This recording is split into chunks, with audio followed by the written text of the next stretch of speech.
Great. So thank you all for being here today. I know how busy your lives and schedules are, and I hope and I appreciate and value the ability to take time for Torah, for professional development, for personal development, and I'm really happy that the Hartman Institute is in partnership with the Board of Rabbis to be able to make this work possible together. And of course, I recognize a lot of you from the Machon in the summer, some of you as alumni of our rabbinic leadership programs, and do hope that those of you who have an opportunity to come study at the Machon do so this coming summer, and I'm sure there's some flyer to that effect in one of these pieces of collateral here.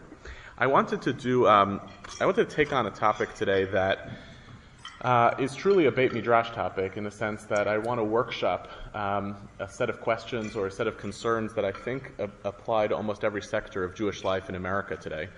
It's funny, Josh, when you gave your opening and you said everything is lucid and thought through, and I said, well, actually, I kind of want to workshop this one, so don't hold me against that. But what I wanted to really struggle with together with you is something that you confront regularly as part of your rabbinic work, and that actually applies to rabbinic work across virtually every sector of Jewish life in America. I would suggest even Orthodoxy and ultra-Orthodoxy, which sometimes tends to see itself as immune from it, which is the changing role of non-Jews in Jewish communities and the essential disappearance of any defensible difference between Jews and non-Jews for the purpose of Jewish communal life. When I say the disappearance of any defensible difference is just as an experiment. When I was teaching a group of young modern Orthodox and conservative lay leaders, actually in Pico Robertson a couple of nights ago, I tested this on the defensible question of what's the difference between a Jew. You can't hear me? Okay. I asked what's the difference between Jews and non-Jews. What's the difference between you and your non-Jewish friends?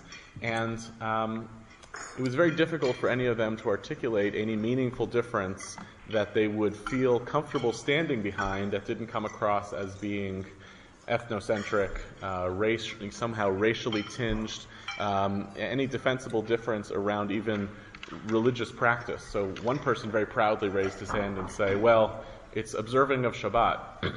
So I said, well, does that mean that someone who doesn't observe Shabbat is therefore in the them and not the us anymore? And it almost didn't dawn on him that whereas he had interpreted the question to say, what's special about my Jewishness? It doesn't that specialness about a Jewish practice or Jewish behavior doesn't readily translate into a meaningful difference between Jews and non-Jews. And so the issue at hand is a disappearance of any or a really compelling notion of a meaningful difference between Jews and non-Jews. And even where it does exist, it's things that are oftentimes people don't want to say aloud, right? They don't want to say aloud that there's some sort of existential, theoretically significant difference between Jews and non-Jews, because it sounds like you're describing a social reality that people are uncomfortable with. And obviously, and we'll unpack this is the product of not only the evolution of Judaism, but a particular cultural climate in which we find ourselves, which for the most part we have to celebrate as being an extraordinary cultural climate in which Jewishness is possible and alive in an American milieu that it has never been in other times in our history. And at the same time, it is presenting what I think is a major conceptual challenge for Jews today of if we have a hard time articulating a meaningful difference between Jews and non-Jews, what happens when there emerge constant boundary crossings in ways that circumvent the boundaries that we have set up in order to determine the members and non-members of our community. And I'll give some more details on this, but to just give one hint of one, which I'll unpack a little later. According to sociologist Stephen Cohen, in the New York Jewish population study, and I'll just say the word Pew study now, just so that we're covered. We'll come back to it later. But in the New York population study from a couple of years ago, a full 5% of people who identify as Jews in New York, so 1 out of every 20, did not convert to Judaism and had no Jewish parents. I'll just pause on that for a second. Meaning that 1 of every 20 people who identify as Jews has crossed a boundary in their own imagination, that they belong to Jewishness, a Jewish institution, and the Jewish people, but has not done anything that neither has the parentage to entitle them right, to that claim of Jewishness, nor have they assumed that they need to actually cross a meaningful boundary of threshold, or a threshold as it's been set up in the community in order to participate in Jewish life. In other words, it's a total circumvention of the notion of boundary crossing.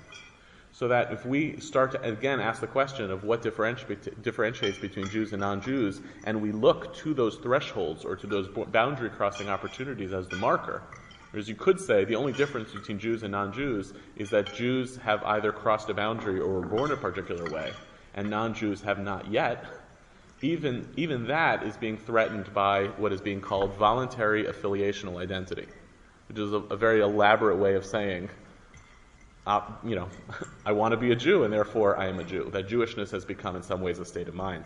And I would say that this obviously pertains in what are oftentimes called the liberal denominations, but it pertains across the denominational spectrum. And even where in certain communities the boundaries are much more explicit and implicit, and therefore it's less obvious that someone would cross a threshold and simply start to identify or affiliate as being a member of the Jewish community, by virtue of the fact that we live in an open American Jewish context, everyone in Jewish life is ultimately implicated by this challenge, right? And the ability to self-designate as Jewish implicates everybody in Jewish life, regardless of whether you have non-Jewish members of your synagogues. But just as a curiosity poll, how many people have non-Jewish members of their synagogue?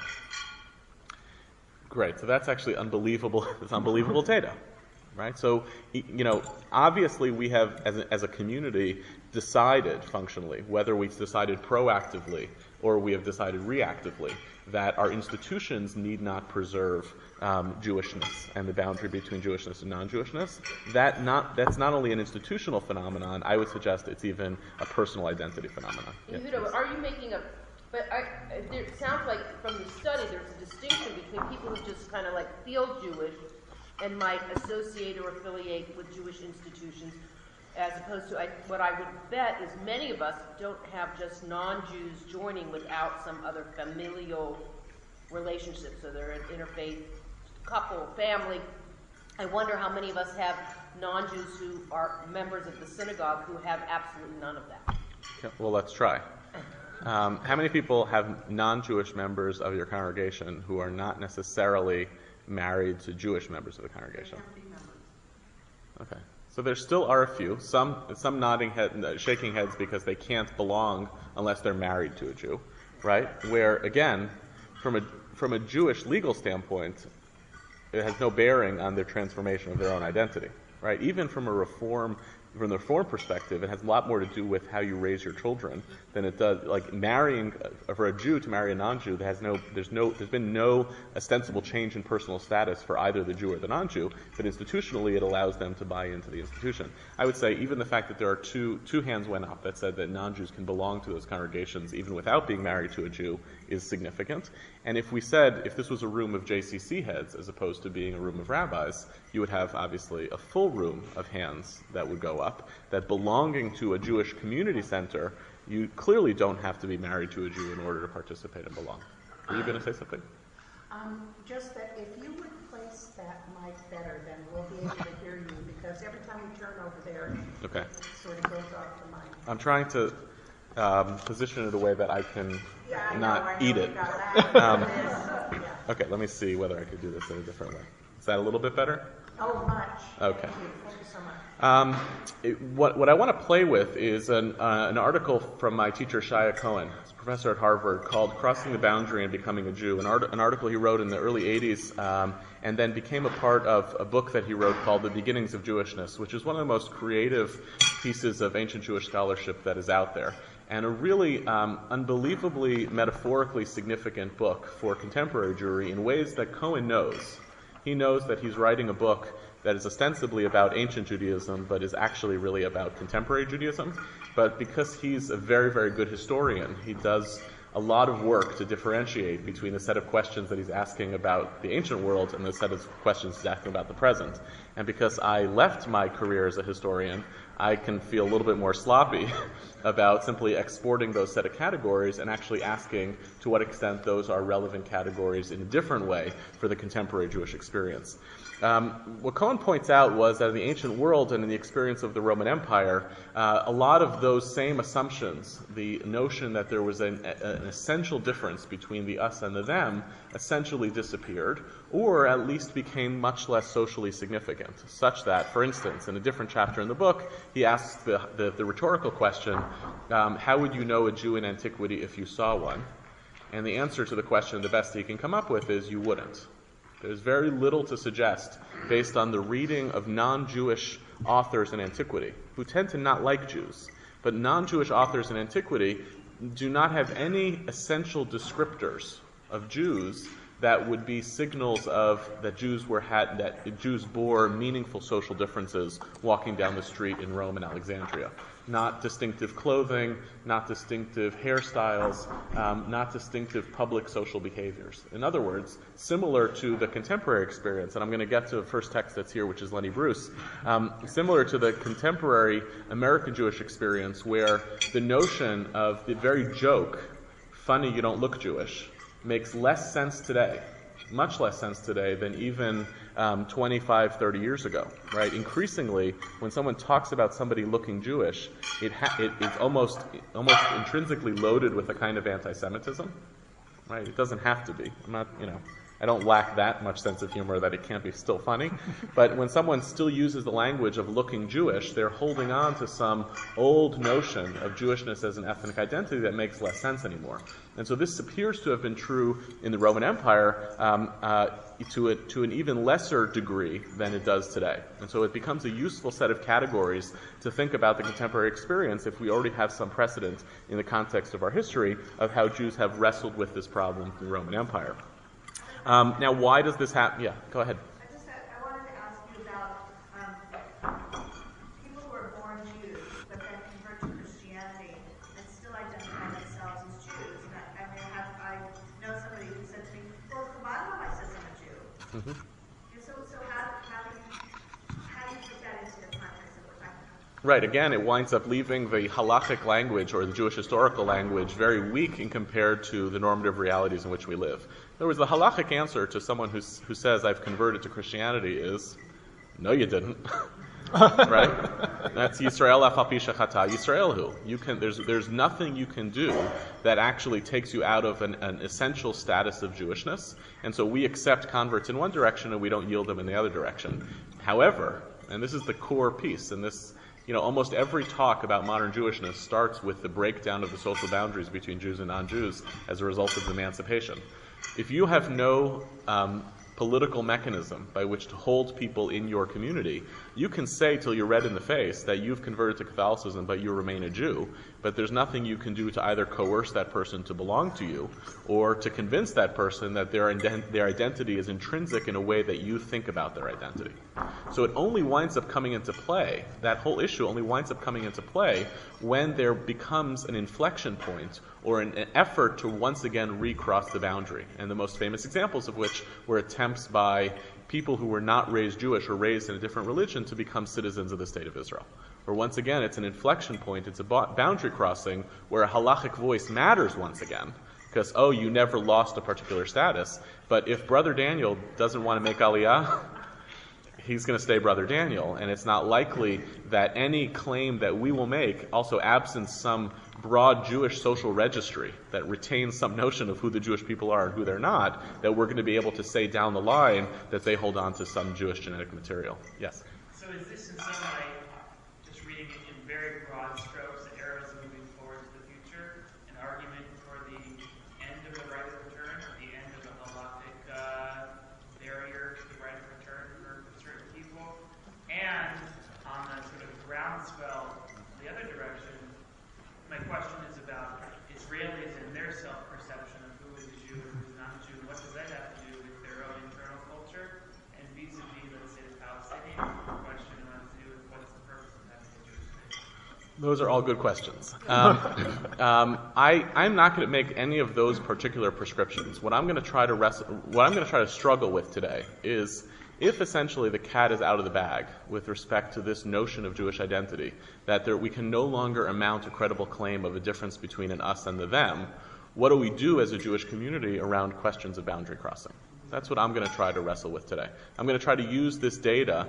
I want to just essentially get to a place where we concede the point that it's very hard to mount a cultural argument of there's an us and the them and there are explicit boundary crossing places, and then open up what is an alternative way of thinking about Jewish identity in the face of this model. And I'll put out a model, a very weakly done Venn diagram to try to make a certain case, which will be the last, we'll look at it along the way. And I want to explore how then the Jewish public conversation should take place around these questions. And just to give you a sense of where I'm going, I included in here the recent piece by Jack Wertheimer that made the rounds, who is, almost single-handedly trying to stop the intermarriage phenomenon by being angry at it. And this is that claim, and this is what Wertheimer represents is an insistence that if we say no, right, if we resist the cultural impulse towards intermarriage, we will be able to stop it and to be able to reiterate a legitimate boundary between us and them. That's what I think he represents, and that's my, yes? That's the same person who's going to stop a tsunami. You know what I mean? No. There's no stopping it. That's what I'm saying. In other words, so my argument with that is to say, one response in the community is to say, as Wertheimer does, and we'll look at an excerpt from it, if we reiterate the boundary and make it clear, if you try to raise up the boundary because it's been diminished, that will reiterate to people that there's an existential difference between a Jew and a non-Jew. And I guess my counter-argument to that, which we're going to work through today, which has also no obvious public policy outcomes either, is how do you concede that the attempt to raise a boundary where one has been washed over is also doesn't work. And so what are our alternative solutions that we might put into place? Let me just take a step back and look a little bit again at this metaphor of the Roman Empire, because hopefully it'll be useful for us for today. There are a lot of reasons why the Jewish experience in the Roman Empire is one that is similar to our own. I talked a little bit about the breakdown of political difference and Jews becoming citizens of the Roman Empire. But more importantly, for as bad as the Roman Empire gets a rap within our communities, because after all they did destroy the temple, there is a certain kind of social awareness of the religious dynamics of the Roman Empire that's actually quite useful for our own self-understanding, which is to say that the Roman Empire models a polytheism which is actually very close to a pluralism that becomes recognizable in the American Jewish context. To a Roman polytheist, to a Roman pagan, polytheism represented a loyalty to the particular shrines of a particular town. So if I'm in place A and I go to place B, my loyalties change to respect and venerate the ancient gods of that particular place. What Judaism attempted to do, and what made it so difficult for Jews in the Roman Empire, was to claim, right, there is no such thing as the deities of a local place. There is the deity of our God who is located in Jerusalem. And for the most part, Jews actually did okay in a Roman context because they were respected by the Romans for their antiquity. Contrary to Christians, who were a new religion, Judaism was at least an old religion that could be respected. Nevertheless, the whole social context of how religion functioned in the Roman Empire was a radical pluralism that represents a challenge to a religion that thinks in highly normative terms of the difference between us and them. So in that respect, there's something actually quite similar as well to the Chrismica phenomenon of American Jewishness, which seeks to say, how do the multiple faith traditions that exist within our context not only live together very easily, but can be merged together and syncretized together to express a kind of public American religious identity. Right? American Jews have, this is a subject for another time, have largely rolled over on the issue of trying to fight against Christian symbols in public places, and instead, at the public claim, Chabad won this. They beat everybody else. Instead, what Jews have essentially yielded to is Christian symbols can be in public places so long as we also have Jewish symbols in those public places. That move has made the public square not a neutral place for religion, but actually a very rich place for religion, and most obviously, for people who don't necessarily have a thick religious identity of their own, will incline those religious identities to simply become merged. So most American Jews live a religious life. I'll make a very broad statement. Live a religious life that is defined primarily by an American cultural view of religion, which has kind of high Jewish points at Jewish times of the year, but most of the time has a kind of merged religious identity between their Americanness and their Jewishness. And to the extent that Jewishness requires them to act counterculturally, those aspects of Jewishness wind up becoming diminished. So Hanukkah, for most American Jews, has become our winter holiday around the same time as Christmas, or in this year's unique case, around the same time as Thanksgiving. Yes? One thing I'm not clear here is, are we talking about Judaism as a religion or as a culture here? Because I think a lot of people who might feel connected to Judaism is not necessarily a religious context. When you talk about New Yorkers, there are a lot of Jews, they might like a connection, but it's not really any religious context that connects. Okay, good. So I want to come back to that question later on, because we're going to have to unpack. What I'm going to suggest is that actually the boundary crossings to Judaism as a religion have become radically different from the boundary crossing of Judaism as a people, and different from Judaism as a national identity. And as a result, one of the things that's happened that makes this challenge so profound is that somebody can enter into the story of Judaism through a religious identity, and someone else is entering to the story of Judaism as a national identity, and both of them have a partial claim over a Jewishness that none of us would claim is a total Jewishness. That's exactly part of the problem that you're raising here. I'll come back to that. The result is that in this cultural environment that we see both in the Roman Empire and the American experience, we see a radical blurring of boundaries. What Cohen points to is what he tries to do in antiquity. And the Wertheimers of modern Judaism exist for ancient Judaism too. Right? Against any of this theory are scholars who look at all of this evidence of Jewish cultural merging with the life of the Roman Empire and say, no, at the end of the day, there's very clear differences between those who are Jews and those who are non-Jews. And to counter that, Shai Cohen introduces 7 categories of ways in which non-Jews would interface and interact with Judaism in antiquity that don't go to the distance of crossing the boundary and becoming a Jew. And his list is admiring some aspect of Judaism. Non-Jews, and just look through the literature in antiquity. This is not in the source book. I'm just giving to you it's a frame. Admiring some aspect of Judaism, acknowledging the power of the God of the Jews, benefiting the Jews or being conspicuously friendly to Jews, practicing some of the rituals of the Jews, venerating the God of the Jews, joining the Jewish community, and finally crossing the boundary and becoming a Jew. I'm happy to circulate this article afterwards as well. But if you think through, even if you can recognize these as behaviors that exist for non-Jews in Jewish communities, none of which are the full extent of crossing the boundary and becoming a Jew. And let's just do it as an exercise, right? Give me an example that you either know from your own community or you recognize from popular culture that represents this as an activity that a non-Jew does in Jewish life that doesn't suggest that they've actually crossed the boundary to become a Jew. So number 1, admiring some aspect of Judaism. That's a pretty easy one. Right, the fact that kosher has moved into the English lexicon as describing something that's good and safe. Watching The Daily Show, right? Good. Number 2, acknowledging the power of the God of the Jews. Well, that's often a Christian purview also. Good. So there may be some of this that's in even the evangelical language around the Jewish experience of the state of Israel in the past 50 years.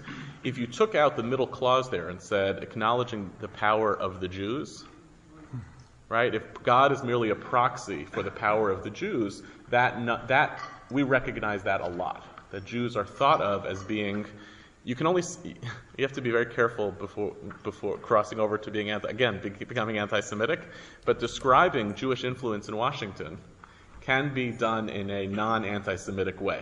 And it suggests the power of a particular political community.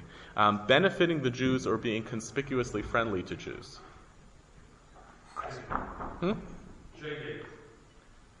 J-date. Interesting. Yeah, why? There are non-Jews signs up to a Jewish spouse. Okay, conspicuous friendliness towards Jews. Yes. Okay, good. In antiquity, the example that we have is that there is a statue built in one of the Jewish communities in their synagogues that was dedicated by Julius Severa, who appears to have been a local philanthropist, who felt that it was valuable to endow this building to the Jewish community, even though it's very clear that she actually wasn't of the Jewish community. So you'd also have to say, how many of you have done building campaigns in which you have reached out to local philanthropists or community institutions to support the building of a Jewish community institution, even though those philanthropists never actually crossed the boundary and become a Jew? Yes, Molly. Oh yeah, you were volunteering that, yes. So let's give the fourth example. Practicing some or many of the rituals of the Jews. Madonna. Yes, good. So the whole Kabbalah Center phenomenon has some suggestive element to this, yeah? For Protestant religion, Protestant Christianity, building Sukkot and having Passover Seder. Good. What's the best example of this in America? Fake bar mitzvahs. Fake bar mitzvahs, new talit. The President of the United States having a Seder in the White House. That is practicing the rituals of the Jews. Nobody, as a result, comes back and says, by virtue of the fact that the President has done one of the most particularistic acts of Jewishness, for which Jewishness, if you don't do a Passover Seder, it's karet, has actually crossed the boundary and become a Jew. I don't think anybody would make that claim. Nevertheless, there's a culture of the ability to practice some of the rituals of the Jews in public without crossing a boundary. Venerating the God of the Jews. This has a little bit of the power of the and denying other gods. Might be something in the evangelicals, yeah.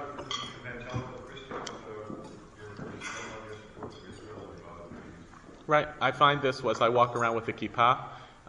People say a lot of crazy things to people who walk around with kippot, and oftentimes things that are said are to the effect of, "I really love you Jews." Right? There's actually the merge of I love Jews. Right? The kind of philo-Semitism of admiring what the Jewish people are and what they represent in the world is nobody who says that has actually done a boundary-crossing act and become a member of the Jewish people. Nevertheless, it's an activity that suggests a blurring of boundaries. And sixth, and we alluded to this before, joining the Jewish community. And here, too, one of the famous pieces of evidence to this effect is a plaque found in the ancient synagogue of Aphrodisias in Turkey, in Asia Minor, which has two faces on the plaque, thanking the donors. Apparently the oldest thing in Judaism is plaques in synagogues thanking the donors. Even before we know of what actually happened religiously or ritually in ancient synagogues, we know that they had the memorial plaques. And what's amazing about these plaques is that there's two faces to the plaque. One that lists the members of our community, and even though all the names are written in Greek script, we can identify that these are probably Jewish names because they sound Jewish. They're names like Shabtai in Greek and Joseph that are transliterated into Greek. And the other side says, and the members of our community who are God-fearers, and they're all Gentile names. And so here, what is a God-fearer? According to, if you believe in us and them, God-fearers are either explicitly Gentiles, and that's why they're on the other side of the face, or they are, and there's scholars who say this, they are people who are on their route to conversion. And the resistance that I would suggest, that Cohen suggests, is they're blurry. We consider them God-fearers, meaning we consider them as having some relationship to us that's positive, that we use God in their language to describe them, but they're not quite the same as the people who have come across the boundary, meaning there's still some sense of us-them, but we're not obsessed with the boundary that differentiates between the us and the them.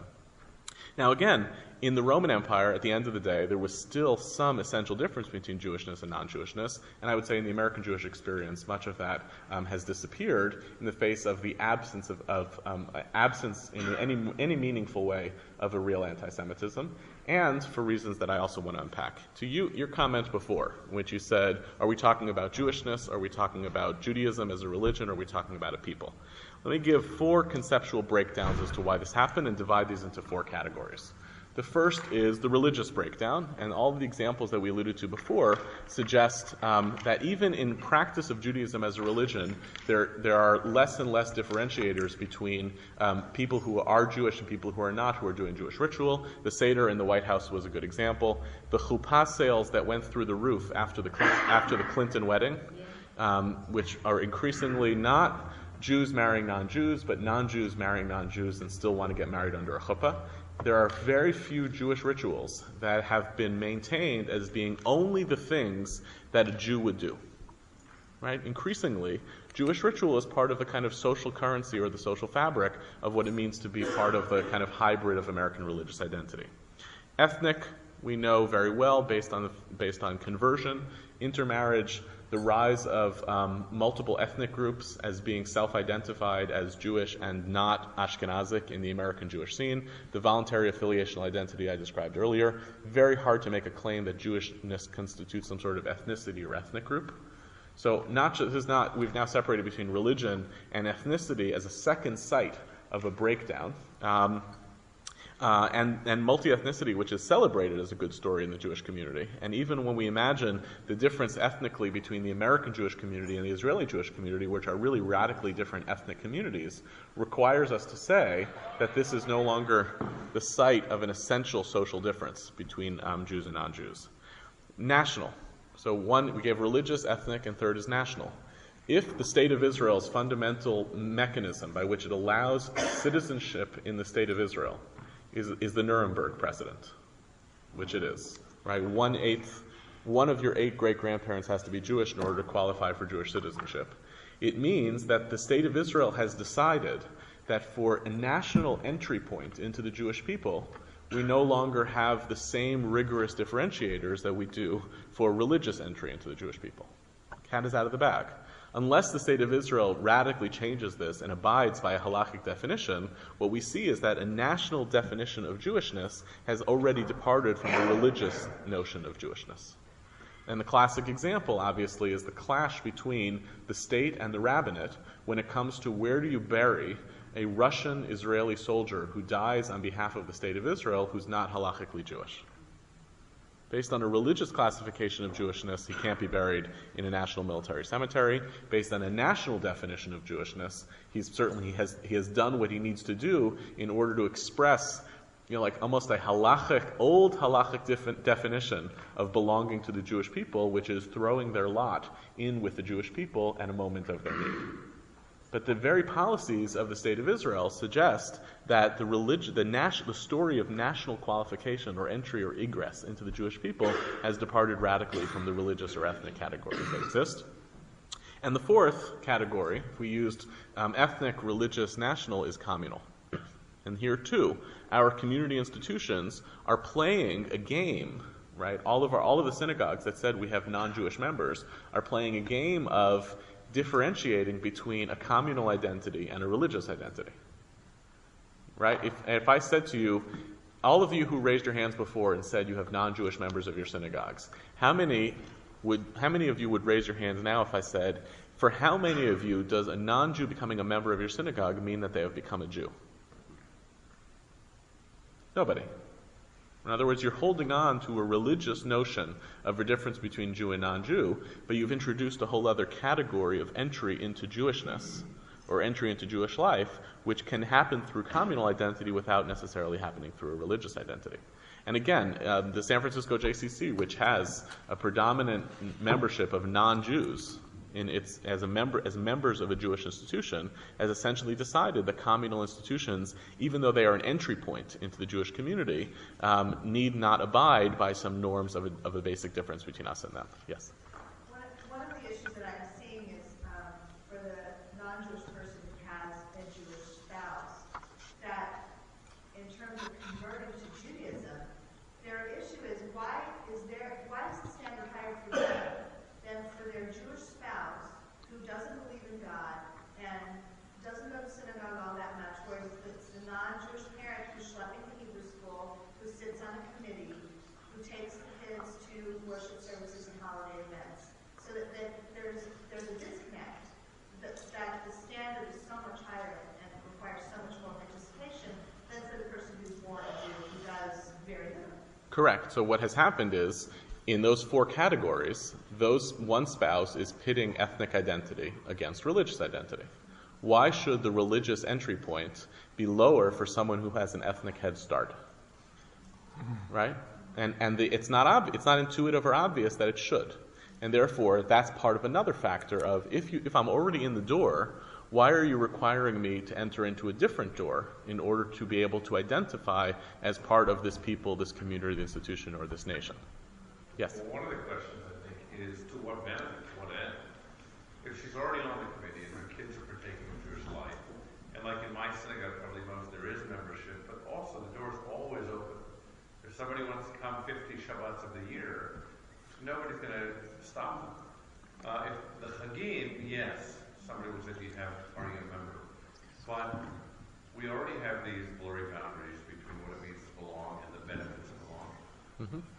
And I'm thinking with this person, she may say, I don't need to go over a barrier because I'm already into it. Correct. And so therefore the insistence that there's an intrinsic difference between us and them actually also can set back the agenda of actually trying to bring people into the us. Because if I've already crossed through one of these 4 doors, what do I need to go through any of those other 4 doors if I've already gotten out of that boundary crossing what I need to get out of this community? And so here, ironically, insisting on an us-them distinction not only doesn't match according to this reality, but it actually sets back this agenda, because you would then have to say to this person, well, you're not actually part of us. And we are, obviously, for a lot of reasons, reluctant to make the insistence that a person is not of us. Yes? Well, actually, in our synagogue, this would not be my choice, but non-Jews are not allowed to vote, are not allowed to be on the board, are not allowed to be on the religious practices committee. Okay, so you've set up, the synagogue has set up a tiered system, and I think maybe that may be where we need to be thinking in terms of a tiered system of a boundary crossing is not a total active participation. In other words, if we imagine that each of these forms of entry is actually a spectrum, rather than that there's an actual hurdle that one has to cross, you might be able to maintain, yes, you can enter into the life of this community, but you can't necessarily be a stakeholder or a definer of the community as a result. That might be the claim that's more sustainable than, and maybe yes and maybe not. Yes, Marlon. I want to offer 2 examples I think are just interesting, my experience here in Los Angeles. The first is I learned that the major donor for the building of the Palm Springs congregation was named Frank Sinatra. Mm-hmm. And he was friends with someone who was raised with Right. $1 million, and so that is fascinating. Mm-hmm. Second is we have a situation in our community where we had a Jewish woman married to an involved non-Jewish husband, 2 boys, mom dropped dead. We had to have parents who were members of the synagogue because they were religious school. We actually created a policy that in that situation, for purposes of custodial parenting, that a non-Jewish person could retain the membership in such a situation.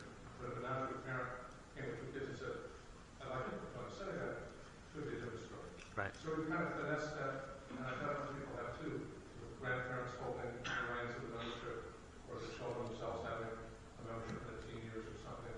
But the definitions are probably more permeable here in LA, I would think, than they might be in either smaller communities in the Midwest and in larger communities in the East.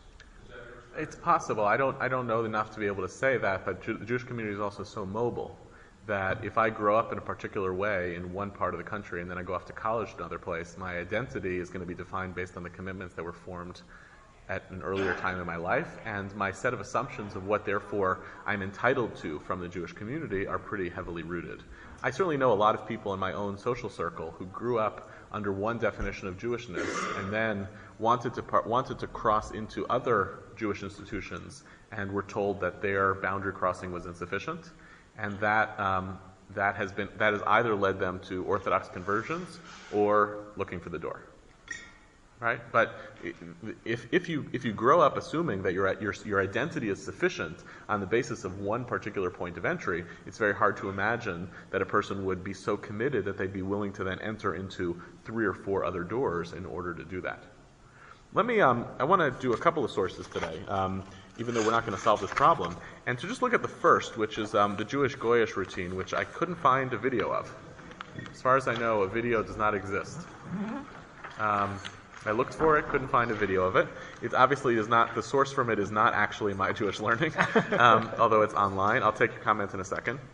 But just look at perhaps the most famous 3 lines of it from 4 lines down. Kool-Aid is Goyish. All Drake's cakes are Goyish. Pumpernickel is Jewish, and as you know, white bread is very Goyish.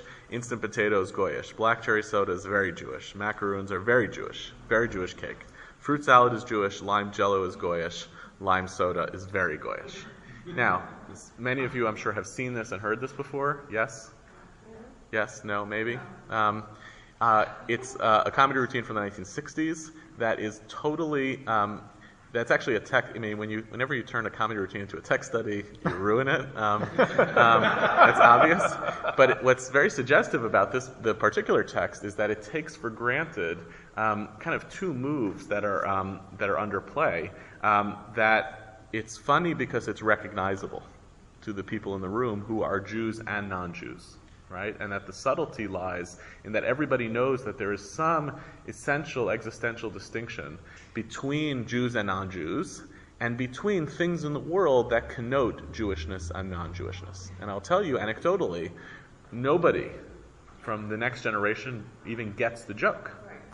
People just don't get it. And actually, not only does they not get the joke, but it sounds offensive. What do you mean lime soda is Goyish? I feel like I'm an old soul, so I know why it's Goyish. I was raised on believing that mayonnaise and white bread are Goyish, right? That there's something intrinsically, Jews would never eat deli on that, right? It's crazy talk, right? Nevertheless, it's not only that the comedy doesn't work for another generation, but it conveys it suggests a reality in Jewish life that has basically disappeared. It's not like Lenny Bruce was a frum Jew, right, by any stretch of the imagination. But he was living in a social and cultural milieu, even as Jews were succeeding at penetrating the American cultural scene in the 1960s. The world in which he lives still imagines an underlying subtext of a recognizable difference between the Jew and the non-Jew. Yeah? Well, the hard part about Lenny Bruce routine, yes, at least for me to understand, is by definition, I can't experience what the Lenny Bruce routine looks like through the eyes of the non-Jew. I often wonder, does the non-Jew in the audience really find it funny? Do they really get why lime soda is Goyish or whatever it might be or something like that? And I wonder, there's a humor point to that in and of itself, but I wonder how much that kind of question resonates with the discussion as a whole. We are very obsessed to understand what these look like from our side of the boundary, washed over or not. And I wonder at times what it looks like from the other side, or whether it even matters. Yeah. It's a really good question. The only way I can go at it, especially in a room that we are in right now, is to say, just think about in kind of the comedic world, the difference between Lenny Bruce and, let's say, Larry David, who was kind of the latter day, publicly Jewish, in ways that we recognize explicitly Jewish, comic figure for whom there is something Jewish about it, but it has become like radically universal. Right? That there's something has moved away from the Jewish guy is funny because he's different or because he's teasing out the difference between Jewishness and non-Jewish to the Jewish guy is still Jewish, but he's kind of universally funny. The closest analogy or parallel is in the Curb Your Enthusiasm episode, when he's whistling Wagner. I should have shown this. He's whistling Wagner. And the other guy turns around and starts yelling at him and says, do you know, Wagner is a notorious anti-Semite. You know what you are? You're a self-loathing Jew. And his answer is, I hate myself, but it's not because I'm Jewish. There's a kind of, what's amazing about that is a willingness to talk about something that's intrinsically Jewish that Jews would never make fun about, obviously, on HBO. And I think that there's a difference. I don't know if I'm conveying it as clearly as I should, and I think you're asking a good question. What does a non-Jew hear in this, and do they find it funny? And what do they hear in Larry David, or even the more secularized version of Larry David, which is Jerry Seinfeld? Are they hearing that essential Jewish Goyish distinction, or has it totally been papered over? Yeah. My question is, are we sort of the last small population of heel-dragging resistors? Of what? Of heel-dragging resistors. It just seems like sort of everybody else sort of thinks, oh yeah, Judaism is cool, and we can just do Jewish things, and we don't have to be Jewish, and whatever, and that we're the only ones that care. And if we're the only ones that care, it doesn't seem to have that much of an influence. And I would put it differently, perhaps less pessimistically. This population in the room are people who are still working as gatekeepers. I'm not sure that it's necessarily that people care more or less, but this tends to be the population of people who are more anxious that if the gates disappear, if the points of access disappear, and it becomes so blurry, then, and Shaya puts it very well in the excerpt from the article that I did give you, if you look at page 8. This is just a great little excerpt from the book, near the end of the book, as he's wrestling with the implications of what he's done. Right in the middle of page 8, he says 3 lines, Jewish communal leaders wonder and worry, does the disappearance of the other portend the disappearance of the self? Without a them, can there be an us? That, I think, is the anxiety that we're stuck with, which is, if I can't name an essential difference between us and them, is there any meaning to the usness anymore? Or are we simply, are we suffering under the weight of our own welcoming that we've lost the capacity to describe something that's essentially good, different, and positive about the usness? And the truth is, as a parenthesis, the irony of that is that there has never been, Judaism's public relations have never been better. In other words, we're very anxious about the disappearance of the us, precisely at a time when the social commodity of Jewishness has never been higher, when the political power of Jewishness has never been higher, when the cultural penetration of Judaism in a public square has never been higher, and when, if you count the number of essentially Jews, we may be stuck at around 6 million and not growing, but if you count the number of Americans related to Jews, it's like 20 million, right? So the irony of even the question of is there going to be an us left is that us, it's never been better to be us. Yeah, Denise. I was just intrigued by Adam's kind of question, can we even relate anymore? But it's like when we go to watch the Book of Mormon. Because if we as Jews have a certain experiences of it, okay, but when you watch it with Mormons, as I had the privilege of doing, it's as if you're reading Lenny Bruce. Mm-hmm. They see that same kind of critique. So I think that's as close as perhaps you can imagine what it might be. Right. With a comment, yeah, go ahead. It seems to me that a subtitle might be that the problem is the solution of the solution of the problem. Makes sense? Not yet. That in order, if you think about the Pew study in relation to this discussion, sorry I mentioned it again. It's okay. Jewish numbers mean we need solutions and we need a certain flexibility in our boundaries.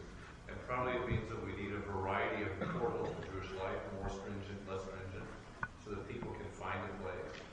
And it still has meaning. But at the same time, by opening more doors, we weaken the limits. We weaken the boundaries. So the boundaries weakening become the problem, but they're also ultimately we're reaching for those solutions because we know that if the doors are too closed, people aren't coming through them.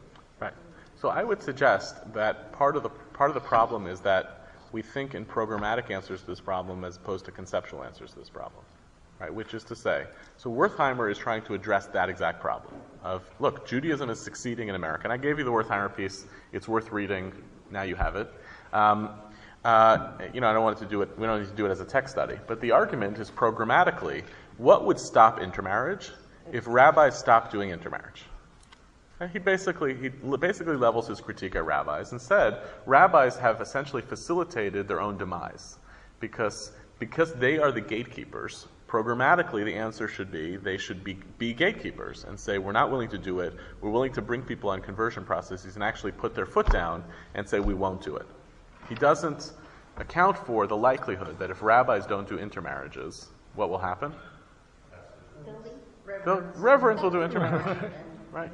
Or lay people will do intermarriage, right? The hypothesis is, and the other programmatic solutions he offers are more investment in marriage-oriented programming.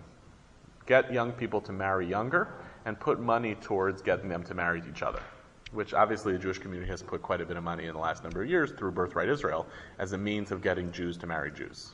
Right? That's the primary explicit goal of Birthright Israel. Get them to marry each other, get them to marry younger, and then insist that when they actually come to get married, that you'll only marry Jews against each other. Now, I understand the programmatic inclination. This goes to your comment. How do I essentially rehabilitate a boundary where there wasn't one? But it's not a conceptual solution that actually tries to understand what is the role of someone who is a non-Jew in a Jewish community as opposed to what is the role of a Jew who is in a Jewish community. It's getting at a little bit, the hard question is that fear of being able to say aloud, here is the essential difference between a Jew and a non-Jew, which is unbelievably hard to do, and unless you do that, no programmatic solution is going to wind up being able to mount a credible claim. Yeah, Gordon. Okay, let's say that in very broad terms, that look at the Shia Cohen moment you pointed to, right? That Jews thrive on tension, friction, some kind of opposition. That's really important. And if you get rid of those elements, then we get worried that they will lose their motivation to engage, right? Everything is very open.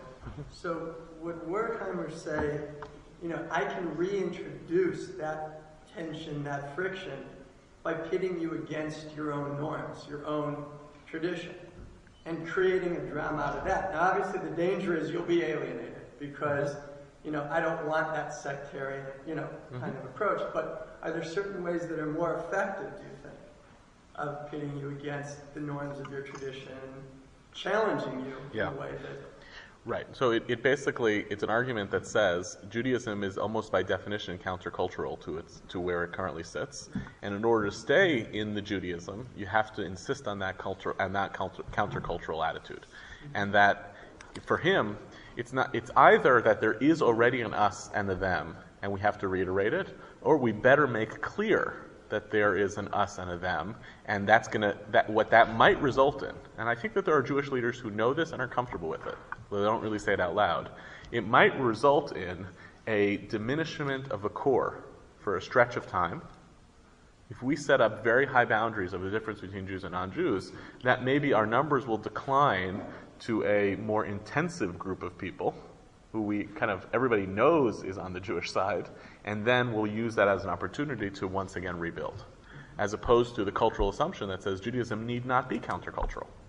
Judaism is actually, and this could be a subject of a different talk, can actually be highly consonant with the cultures in which it lives. That's the Gerson Cohen talk from the seminary in the 1960s, where he calls the blessing of assimilation in Jewish history, where he says assimilation has been the tool of Jewish survival. It has been the ability to assimilate properly into the cultural milieux of the places in which we lived, which enabled us to carry over, continue the good ideas, and stabilize them. That says countercultural is not the solution. Actually, being consonant with the culture is the way to actually perpetuate a people. But if you do that, you're left in this mess of unclear differences, ultimately, between Jewishness and non-Jewishness. Is there a comment on this side? Yes? It seems like we can go back to public you want to have respect for the law of that. Then more recently, in conversion to modern Orthodoxy, the idea of Eretz meaning that we encourage being part of the culture and tradition form. So it seems like not everyone would agree with what you could go back and forth. I mean, what's the difference between, you could find sources equally on both sides of Jewishness as meant to be a countercultural phenomenon, and Jewishness is meant to be a kind of phenomenon that culturally abides. If you look at the last page here, the lousy Venn diagram, if anyone's suggestions of making it prettier, I'm open to it, not my strongest suit. The Venn diagram on page 23, this I think describes in some ways almost descriptively what actually is taking place in Jewish life, which is, you see where I am on this bad Venn diagram? Yeah. 4 different spheres of which represent points of entry. Participating in Jewish communal life, that might be being a non-Jew and belonging to a synagogue, a JCC, or so on. Having Jewish ethnic and familial ancestry, what we might call the head start of Jewishness, which is if you happen to have been born Jewish, or if you have a Jewish ancestry in your background. Participating in Jewish national life, that's by being an Israeli citizen who is not necessarily a member of the Jewish people. And here we have in mind not only the Russian case study, which has been a very big story for the Jewish people, but frankly Israeli Arabs, right? Avi Yehoshua, who has made it, this is his cottage industry of attacking American Jews when he's not writing novels. It's very hard for him to articulate clearly why, if Jewishness is represented through participating in the Jewish national story, which is the state of Israel, why is an American Jew any more Jewish than an Israeli Arab? If an Israeli Arab is participating in a Jewishly governed, Jewishly administered society, Jewish national identity brings with it some element of Jewish identity. And he's never said that. He will ultimately say, yes, Jewish Americans are still better than Israeli Arabs. That probably originates from a different source. But at the end of the day, logically, it's very hard to sustain that argument. If you actually see Jewishness as tied into the mechanisms of the state, then ultimately all of the religious and communal categories disappear. He works for the government, then he takes off for Sukkot, even though the American Jew works on Sukkot. Correct. That's right. It's a national public holiday. Hebrew, it's, in fact, in some ways, it's the things about the state of Israel that American Jews ironically tend to appreciate, which is Hebrew on the street signs, and Shabbat as a day of the week, and sufganiyot available for public sale during the week of Hanukkah. In other words, Jewishness is so infused and seeped into the national public identity in the state of Israel that that's what Jewishness becomes. It's also part of the reason that Israelis leave, right? For the same reason that Jewishness is not detached or differentiated from a public identity, right? So these four wind up what Jewishness, when the result of emancipation was that what may have originated as a one circle, that if you were part of the Jewish people, you intrinsically participated one way or another in all four of these. The result of emancipation is that they have been separated, that you can actually participate in one and not do the other. Now, I want to make clear, this is not just that non-Jews can participate in one or two or three and not the other. You can be a Satmar, Haredi, anti-Zionist who doesn't believe in the national story of the Jewish people, and therefore not only doesn't believe in the Jewish national component of this, but actually is militantly opposed to it. And so there too, I can be a Jew who has separated out one quadrant of what we would initially instinctively think as a complex or multi-layered Jewish identity, and been able to still maintain some legitimate claim at Jewishness. I've never seen any liberal Jewish argument, serious liberal Jewish argument, it would be great to have it, that said opposition to the state of Israel by ultra-Orthodox Jews jeopardizes their Jewishness. I don't know why you couldn't make that argument, right? If someone's going to come along and say, for instance, if the Rambam says that a person who is Poresh min HaTzibur, who lives outside of communal norms, Rambam can't say that person loses their Jewishness, but he can say the next worst thing, which is that that person compromises their share in the coming world. It's a way of saying, I can't get at you, but somebody will, right? But what that suggests is these are composite identities of a rich Jewishness, that if you extract one of them, you are weaker than, you are less than. And so non-Jews are playing in this, but Jews are actually playing in it as well. Now, what we're left with is, as any good Venn diagram, you have in the middle still some notion that a complex Jewishness involves some participation in all four of these elements. It's a little bit screwed up about this diagram is that ethnic Jewish and family ancestry is not really separate, right? It kind of get mixed in. But I guess, and we'll go back to the Pew study, this is that 22% number of Jews who say, I identify as Jewish enough to respond to the survey, but I have no I'm a Jew of no religion, which is also a way of saying I also behave in no way communally, and I certainly don't participate in the national story of the Jewish people. So what has emerged is the possibility of both Jews and non-Jews playing in all four segments of this quadrant, where we may say at the end of the day that there's something valuable about being at the center of the quadrant. I would say most of us probably qualify, right, of being at the center of this quadrant, even though both Jewishness and non-Jewishness are suggesting that the quadrants are actually increasingly pulling apart. Any questions or comments on this? Okay, so what do? I want to offer one case study of how we might think about this as not just the reality that we live in, but perhaps how do you take a reality, normativize it, and instead of necessarily challenging it, and perhaps put some meaningful language or framing into how you live with it, right? As opposed to the approach of saying, how do you fight against this? What does it mean to actually live with it? And I want to look at one case study, and you could take one of four, right? You could have four different case studies of someone who thinks of themselves as part nationally of the Jewish people, but not everything else. And I wanted to look at the example of the communal example. What it means when a non-Jew lives as part of the Jewish community, but does not cross the threshold and cross the boundary to become part of the Jewish people. And to look at this, I want to look at three examples of when the Torah uses the phrase the ger toshav. It's an imperfect analogy to what we're dealing with, but it actually might be a little bit helpful as a model for how the Bible is already wrestling with the possibility that there is going to be an Eidah. There's going to be the full tribe or the community of the people Israel, but there are going to be people in it who are resident, Toshav, but still ger, strangers. And this is prior to the Rabbinic Revolution, which takes the word ger from meaning a stranger who is explicitly not of you, and turns it into the word for convert. When the rabbis do that, it's a radical move to say that a ger is actually a person who is crossing over. And the reason the rabbis have to do it is because they are the people who are the architects of us-them. So it's impossible for them to imagine in their world that you would have somebody who's of you but not of you.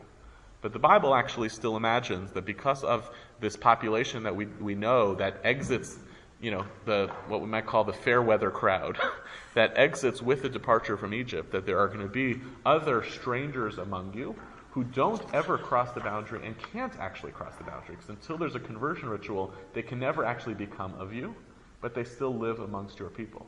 And what's extraordinary is in these three different examples of Ger Toshav, you get the triangulation of this model of what is the responsibility of the community towards the Gerim Toshavim, and what is the responsibility reciprocally of the Gerim Toshavim to the communal norms of the place in which they've elected to live. What it suggests is that the model might be essentially thinking contractually. For those who are in all of these quadrants, what do they owe, what is owed them, and thinking of it transactionally more than we think of it as a particular boundary that needs to be crossed. So if the first example we'll look at is on page 19, the first classical source from Sefer Vayikra, Pasuk Lamed Gimel. I volunteer to read in either English or Hebrew then English, depending on your preference, depending on the volunteer. Yeah. Just Lamed Gimel is okay.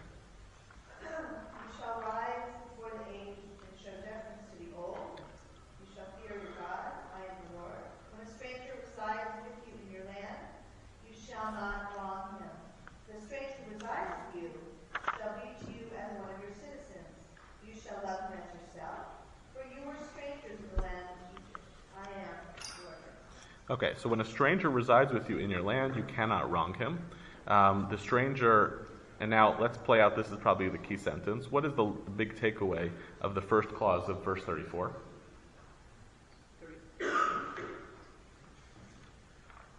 Ka'ezrach mikem yiyeh lachem hagar itchem. The stranger who lives with you is what? Ke'ezrach. This is one of the most suggestive prefixes, right? Does the ger actually become a citizen? He has actually, it seems to have the rights of a citizen to the extent of non-persecution. Meaning the theory operating behind this text is that by virtue of the fact that he is foreign and different, he is therefore he's not meant to have the same status of the loving relationship of the re'eh, the hafta l're'echa kamocha. In fact, the revolution of this text is that this person is meant to be treated as a citizen, that they seem to have the same protective rights. We haven't gotten into whenever you talk about citizenship, you talk about rights and responsibilities. This text does not seem to be interested in responsibilities yet. Right now, this text can be much more interested in rights. And we get that suggestion from verse 33, because when I start with the notion of when a stranger lives among you, you shall not oppress him, it suggests that the underlying hypothesis would be that the others who are among you are subject to your rule and oppression. The Bible is actually radically shifting from that and saying that the fact that he lives among you and different from you does not entitle you to oppress them. Moreover, not only are you not entitled to impress them, you're obligated to treat them with the same act of love and care that you would treat those who are within your midst. And why? Because you are strange. Good, 2 answers. Great, 2 answers. And it's actually, I think they're actually playing out 2 different scenarios, interpretive scenarios in the end of one pasuk. One answer is, I am the Lord your God. In other words, this is the Tzelem Elohim argument. By virtue of the fact that I don't see any difference between your image of God and his image of God, therefore you have no right to see yourself as hierarchically superior to that person. The counter argument is, you were strangers in the land of Egypt, which is the empathy argument. Which is, yes, you may be hierarchically superior to this person, But nevertheless, you're supposed to remember the vulnerability and to share with the empathy of what that person ultimately experienced. And what I like about this pasuk is it's holding on to two interpretive possibilities simultaneously. As if to say, lest you think it's just one or the other, how do I actually hold these two things together? On both scenarios, nevertheless, from a rights argument, what Vayikra Lamed Gimel is trying to do is to make the claim that a ger who lives within your midst, before we get into responsibilities, you have to do a counterintuitive, almost supererogatory commitment to treating this person with the same honor and respect that you would for somebody else, even if, and Eli was right here, even if at the same time it doesn't mean that they actually become an Ezrach. The fact that you treat them like an Ezrach, like a citizen, does nothing to change their status. Right? So consistent to what we've been talking about, a non-Jew participates, by virtue of their participation and how you treat them, does nothing to actually help them cross the boundary and become part of you. Was there a hand on this side? Okay. The second source I want to look at, if that takes the rights approach, and the second source is a responsibilities approach. And it's a little bit more involved because it's a narrative version. There came out among the Israelites one whose mother was Israelite and whose father was Egyptian. Right? And a fight broke out in that camp between that half Israelite and a certain Israelite.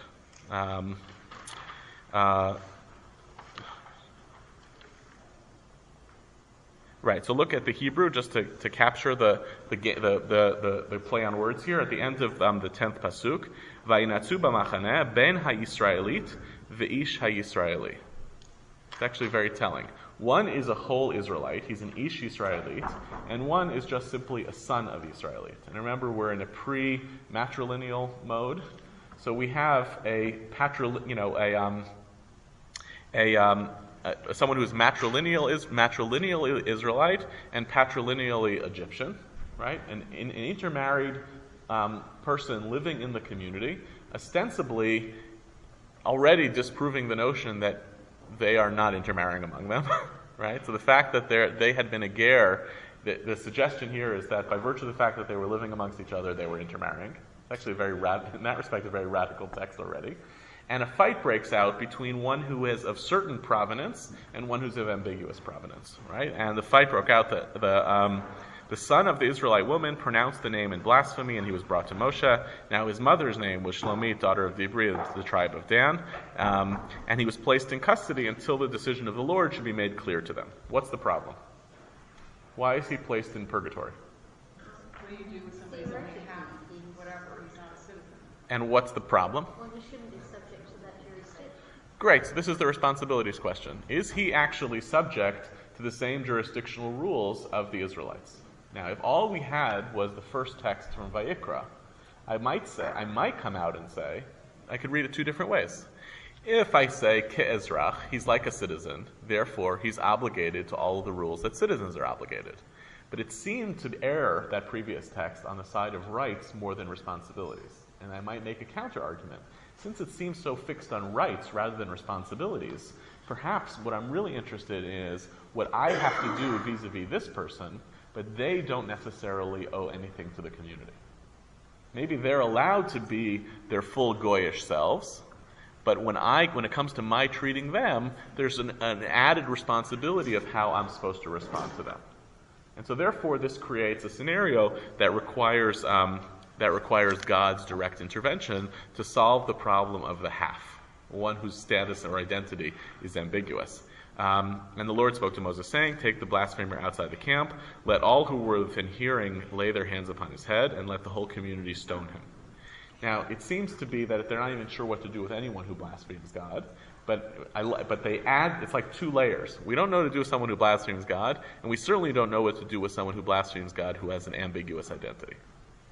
And now we got to make the general rule. And the Israelite people speak thus: anyone who blasphemes his God shall bear his guilt. If he also pronounces the name Lord, he shall be put to death. The whole community shall stone him. Stranger, ger, or right, ger. Where are we? 15. The last, right at the end of 6. I think we have a gap between the Hebrew and the English. Kager, ka'ezrach. right? Either the same rule applies for the ger as the citizen, the stranger or the citizen are subject to the same rule. And it goes on, and if you see verse 22, after we have, these are all public transgressions involving violence. In verse 22, you shall have one standard for stranger and citizen alike, for I, the Lord, am your God. Now what's left out? For you are strangers in the land of Egypt. Because strangers in the land of Egypt is only useful for a rights argument. It's not particularly useful for a responsibilities argument. Strangers in the lands of Egypt is about your empathy. It's not about your responsibility, their responsibility within the context of your camp. In order to make the responsibilities argument, all I can use is the argument of, because you're all human beings in my presence, and you're all meant in the image of God. And therefore they do this. Moses spoke thus to the Israelites. They took the blasphemer outside the camp and pelted him with stones. They abide by what they were supposed to do. Now, what's the theory as to why it is that this Ezrach is subject to the rules the same way as the ger is subject to the same rules as the Ezrach? What theory might you offer as to why this plays out the way it does? Yes? It seems to draw on your contractual argument that because he's entered into the community and he lives among us, contractually he's bound by the same responsibility as an Israelite. Good. So I would divide. There's two possible readings. One is, if you benefit from the same rights, therefore you are obligated by the same responsibilities. And since an Israelite is subject to these rules, therefore you are subject to the same rules as well. The counter argument, which we haven't seen a text for yet, but we will, is, does that mean that you are obligated by all of the same responsibilities? And so you might say it's not a fully contractual argument that just because you get rights, you get responsibilities, but there are certain special places in which you are held to the same responsibilities as the people of Israel. And what might be the special scenario here? One is that it's God, and God is an equalizer or a neutralizer. You have the same responsibilities vis-a-vis God. The effect of the behavior. And second might be the camp, which goes to the effect of the behavior. You can't do anything in public that would violate a transgression of the norms of the camps of the Israelites. This is why this text feels very, very suggestive for me, for how, and just to skip ahead, for how a Jewish community can have non-Jewish members, but still impose rights and responsibilities that are specific to them being non-Jews in the context of their camp. So when the head of San Francisco JCC, for instance, who has more non-Jews than Jewish members, the way he interprets this text for the purpose, I don't know if he's doing it deliberately, for the purpose of his membership, is what he'll say is, we will never allow the public behavior of the JCC, when it's doing something Jewish, to be dictated negatively by what will our non-Jewish members say. In other words, how the institution behaves will be guided by Jewish norms, and will never have so his idea was, what if I shut off the machines for 18 minutes when Shabbat starts? Symbolically to signal that Shabbat's coming in. They're open on Shabbat. What if I symbolically do that? I can decide whether I want to do that, create this norm in the camp of Israel as a Jewish behavior. What I'm not allowed to do is say in the back of my mind, what will the non-Jewish members say? In other words, they don't get to define the public culture of the camp of Israel. And therefore, even though a non-Jew might be in our midst, they may have some responsibilities vis-a-vis the camp of Israel, but the ones that they are specially held to is preserving the public and normative culture of the camp. Yeah. Is a different way of saying it that, in our time there's so much compartmentalization of all those choices that people are making in their complex identities, but the things that are interdependent, and you can feel the effects of that interdependency. Like there's an arevut that you can't claim, I was just doing my thing. Mm-hmm. Because like in a blasphemy case, our collective understanding of what that means rubs off on each of the members. Good. So whether it's because of the site or whether because of its interdependence, that you can't, you're not, the ger who does this in a public camp is not an autonomous actor. Mm-hmm. It has repercussions on God, on the camp, and all the other people, because in this particular example, to your point, who stones him? The people who heard. In other words, it's a transgression that ultimately implicates the other people who are actually standing around him. As if to say, this might have worn off on you. Exactly. Do something very public that reminds you. That's right. If you're responsible to do the stoning, you're going to get it out of your system also. Right? That you become responsible for obliterating. It's a transgression against the camp as much as it is a transgression against God. And that's why the camp becomes responsible for essentially washing this as a transgression out of its midst. What strengthens this point, what makes it clear that this is not, as the first argument said, that just by virtue of having the same rights, you have the same responsibilities, is the third text on page 21 from Sefer Devarim, which is the third example of ger toshav. You shall lo tochlu kol nevela lager asher b'sharecha titnenu ve'achala, o machor lenochri ki am kadosh ata la'Adonai Elohecha lo tuvashel gedi b'chalev imo. You shall not eat anything that has died a natural death. Give it to the stranger in your midst. I love this. Or sell it to the goy, right? In other words, there's actually a three-tiered hierarchy here. There's those strangers who are yours and those who are truly foreign. And the ones who are those in your midst, you should give it to him or sell it to the other guy. Ki am kadosh ata la'Adonai Elohecha, for you are a people consecrated to the Lord your God. Now, what variable does this introduce? Right? It's not just Kedusha that defines you.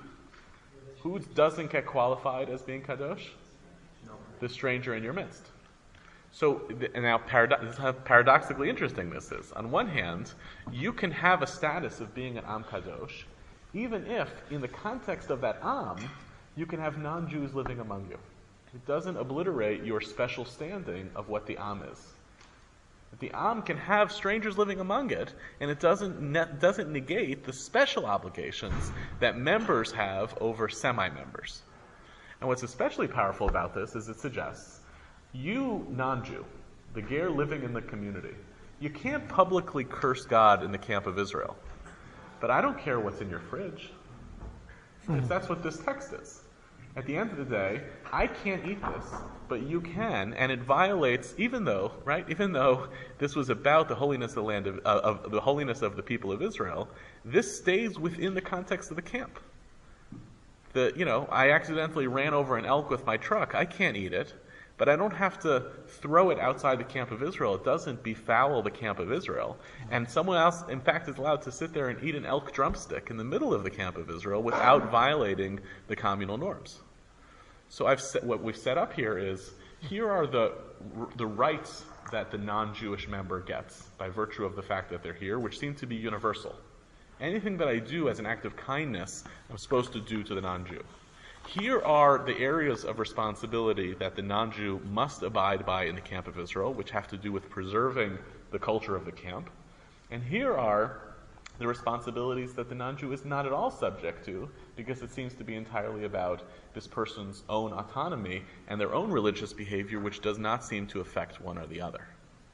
Yes? So I'm a little confused about the fact that we're trying to establish these levels of how much you're in and how much you're not, even though we started off by saying that the differences are not so clear. So, I mean, what ultimately makes you... What's the point? How do I get it back? Yeah, it's a fair question. No, that was the point. Yeah. What makes you a Jew with all these extra rights or, responsibilities versus the non-Jew? I guess what I'm trying to play with using this example is to say a non-Jewish participation in a Jewish community does not necessarily signal that a person thinks of themselves as a Jew. What it signals is that somebody is playing in a particular quadrant, and we as a community are having a hard time figuring out at what point have they crossed over to be one of us, as opposed to perhaps, this is just a hypothesis, thinking behaviorally in the language of rights and responsibilities in each four of these quadrants. Right? And the difference of rights and responsibilities between those who we know are Jewish and those we know are not Jewish, not in order to set up an explicit boundary, but to at least be the playing field through which Jewish identity is being negotiated. I think this does go back to what you said before, which was, people often think they are Jewish, even if they haven't converted, right? Because they've done all the stuff in the congregation with their kids in religious school, blah, blah, blah. So why can't they be the one to pass the Torah down when their child is having a bar mitzvah. Right, and I guess, yeah. I guess the reason I like these three texts as holding together is they enable a vocabulary for Jewish leaders to talk in a language of rights and responsibilities that is much less slippery than the language of synagogue policy, for instance, or what did we vote on, right? Or where has someone actually done enough that we should start talking about them as being Jewish? It seems to me that what happened, for instance, in the Reform movement, I gave the responsa that are here. These are both taken from, I got them directly out of the Jewish Political Tradition volumes. What's been happening is a little bit of the moving of the goalposts. In the 1970s, the debate was about membership. In the 1990s, the debate was about getting an aliyah. And in 2013, the debate is about whether a Reform rabbinical student can be married to a non-Jew. So what's happened is a kind of moving of the goalposts, which is not predicated on a language of, here are rights that you get for being here, here are responsibilities, and here's the things you can't do. And I wonder whether this offers some structured language for a tiered or spectral approach to all of these four categories that might be useful. Maybe, maybe not. We might get stuck in the same places again. Yes? Oh no, you're just scratching your head. Fair enough. One and two. I'm thinking that I don't think there's obviously any easy answer, and if there wasn't, the constant change, but this last passage kind of means, it shows that if you're going to consider yourself Jewish, there has to be some level of commitment. That you can't just say, well, I'm not a Jew, that I'm comfortable, I consider myself Jewish by identity, but that the point of the Jew there has to be, and it's a very elusive line, that there's some kind of commitment that goes with it, that there's a holiness to this, and if you're part of this holy nation, you have to have some commitment. What that is, I don't get.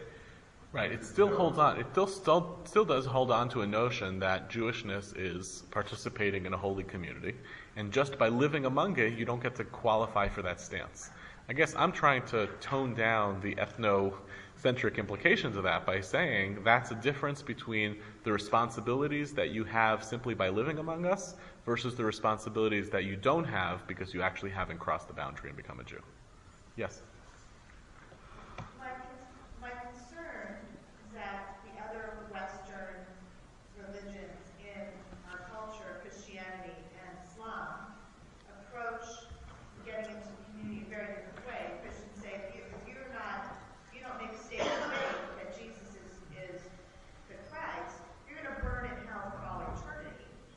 And in Islam, it's that you are subject to the will of Allah. And if you don't do the five things, as part of life, then you are not a Muslim. Whereas we have this really permeable boundary from our ancient text always.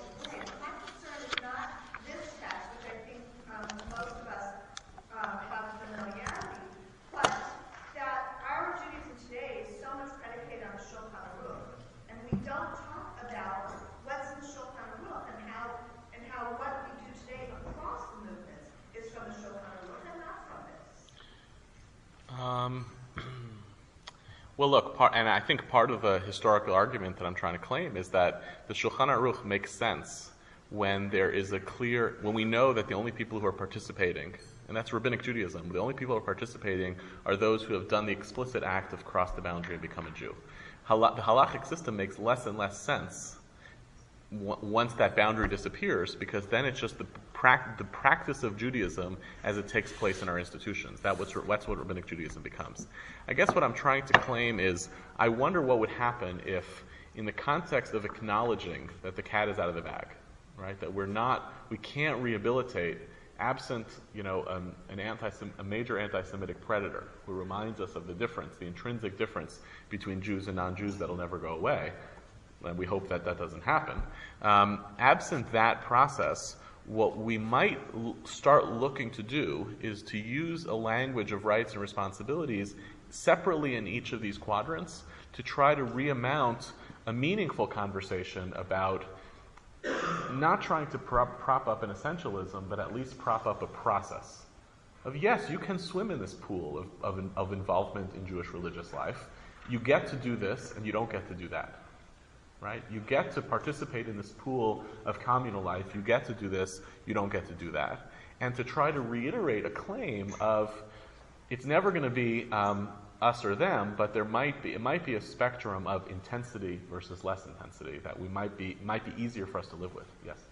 I'm just wondering if, and I'm sorry if you addressed this already, how one became designated as a, Yehuda Kurtzer or Yehuda Kurtzer, as opposed to using the example from Deuteronomy of, Jew, in between, non-Jew. Mm-hmm. Right? Did someone just, what was the way in which you actually told the difference? And I ask it in part because you brought up a very provocative, fun little question about, 2,000 years ago, how could you look at someone and know?